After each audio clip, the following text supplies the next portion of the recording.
Quelles pièces composent le tire-lait? Le tire-lait est composé de plusieurs éléments. Parmi les pièces du tire-lait, il y a la valve de fermeture qui est composée par deux pièces, une en silicone et l'autre rigide. La partie plus rigide doit s'introduire dans la partie en silicone jusqu'à ce qu'elle soit totalement enclenchée, de cette manière. Il est important de vérifier que la membrane en silicone mobile ne soit pas collée et qu'elle soit complètement propre. Ensuite, il y a le tube avec ses deux extrémités blanches. Le corps central du tire-lait contient un régulateur d'intensité qui se trouve sur sa partie supérieure. Grâce à l'adaptateur et le support, juste après l'extraction, nous pourrons administrer directement le lait à notre bébé. Cette pièce est la tétrelle. Elle comporte un caoutchouc qui permet une fermeture totalement hermétique. Cette pièce est la pompe électrique, le moteur du tire-lait. Elle est composée de 3 boutons. Le tire-lait contient un récipient et un sachet pour l'extraction directe et le stockage du lait.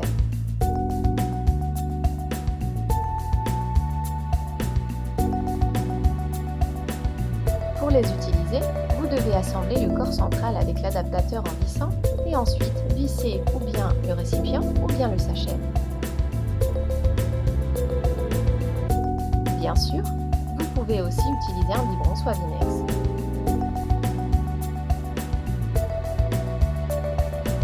Dans la boîte, avec le manuel d'instruction, vous trouverez une valve de fermeture et un caoutchouc de rechange.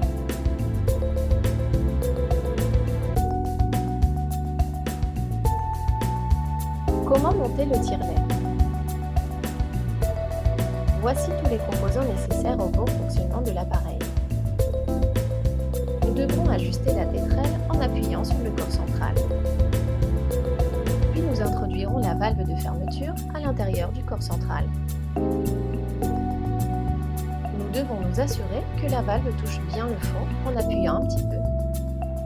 Vérifiez bien que la partie supérieure du corps central soit bien montée et que les deux marques en forme de demi-cercle soient alignées. Nous insérerons une des extrémités du tube à la partie supérieure du corps central et l'autre extrémité à la pompe électrique. Si nous souhaitons l'utiliser avec un récipient ou le sachet, nous devrons visser premièrement l'adaptateur sans trop forcer. Ensuite, nous pourrons visser le récipient ou le sachet à l'adaptateur. Vous pouvez aussi utiliser un biberon Soavinex pour extraire votre lait en le vissant directement au corps central de l'appareil. Comment fonctionne le tire-lait? Une fois le tire-lait monté, nous pouvons allumer l'appareil en appuyant sur le bouton de mise en marche. En appuyant, la lumière LED bleue s'activera, nous serons donc en phase de stimulation. Après 2 minutes, cette lumière LED passera du bleu au vert. Nous serons alors passés en phase d'extraction. Si l'on souhaite sauter la phase de stimulation, nous devrons de nouveau appuyer sur le bouton de mise en marche. Une fois que la lumière verte clignotera, nous pourrons augmenter la fréquence en appuyant sur le bouton avec le symbole plus, ce qui nous permettra de déterminer le rythme de succion adéquat. La lumière clignotera à nouveau quand nous aurons atteint la vitesse maximum, le niveau 11.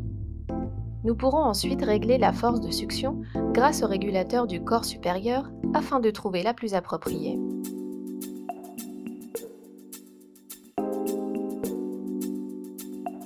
Pour pouvoir administrer le lait à notre bébé directement après l'extraction, nous devrons retirer l'adaptateur avec le sachet, puis visser la tétine sur l'adaptateur.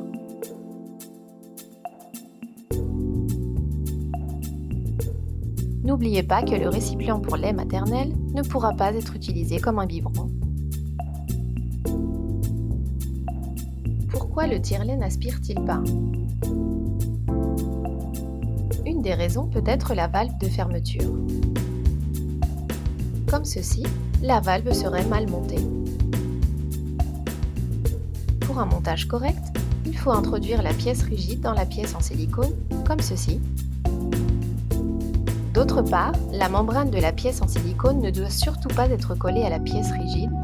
Il est donc important de la nettoyer soigneusement, puis de la laisser sécher après chaque utilisation. Si cette membrane est déchirée, le vide ne pourra pas se faire correctement et la succion sera faible ou inexistante.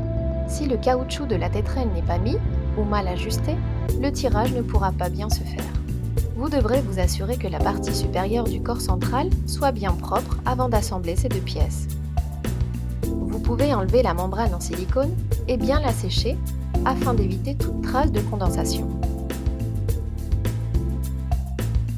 Rappelez-vous qu'il est important que les deux demi-cercles se touchent.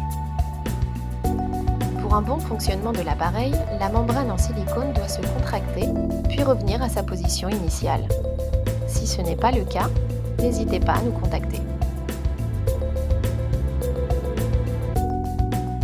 Ensuite, vous devrez vérifier que les deux extrémités du tube ne soient pas cassées.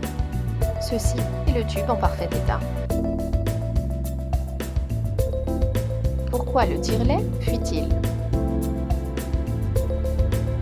Durant l'extraction, il est important de vous positionner de manière confortable et droite, car une inclinaison excessive pourrait engendrer une fuite. Ceci serait la position adéquate pour une bonne extraction.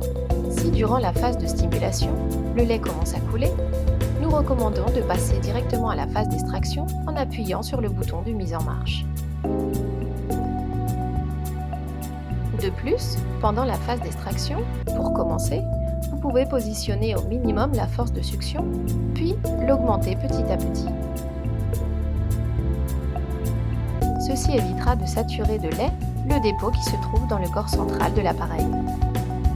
N'oubliez pas que nous disposons de pièces de rechange de tous les éléments qui composent le tire-lait. Sur l'emballage de l'appareil, vous trouverez nos coordonnées en cas de besoin.